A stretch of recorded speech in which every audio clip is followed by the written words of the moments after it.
Dubai news one में आप तमाम लोगों को वेलकम करते हैं। आज के दिन दुबई में इंतहाई अफसोसनाक हादसा जो है वो पेश आ चुका है, जिसके नतीजे में बहुत ही ज़्यादा ऐसे पाकिस्तानी हैं, इंडियन हैं, वर्कर हजरात हैं जो कि जान की बाजी को हार चुके हैं।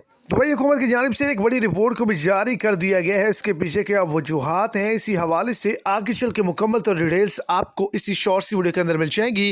वीडियो को शुरू से एंड तक लाजमी तौर पर देखें ताकि आपको तमाम डिटेल की अच्छे से समझ आ जाए। और अगर इस चैनल पर आप फर्स्ट टाइम है तो लाजमी से चैनल को सब्सक्राइब कर दें और साथ में देखिए बेल आइकन को प्रेस करें, ऑल में सेलेक्ट कर लें ताकि यूएई के रिलेटेड, यूएई की किसी भी छोटी बड़ी रियासत के रिलेटेड जो भी अच्छी बुरी खबर हो आप तक बासानी और चल पहुंच के। और सपोर्ट के तौर पर वीडियो को लाइक और अपने दोस्तों तक इसको ज्यादा से ज्यादा शेयर कर दिए। आज के दिन दुबई के अंदर एक ट्रैफिक हादसा हुआ है जिसके नतीजे में बहुत ही ज्यादा जानी नुकसान का सामना करना पड़ा है, और ना सिर्फ जानी नुकसान का बल्कि माली नुकसान का भी सामना करना पड़ा है। तो एक नए कानून को फौरी तौर पे लॉन्च कर दिया गया है कि अगर कोई भी शख्स वहां पर रोड की लाइन से हटकर गाड़ी चलाएगा तो उसको 1 लाख दिरहम का जुर्माना किया जाएगा।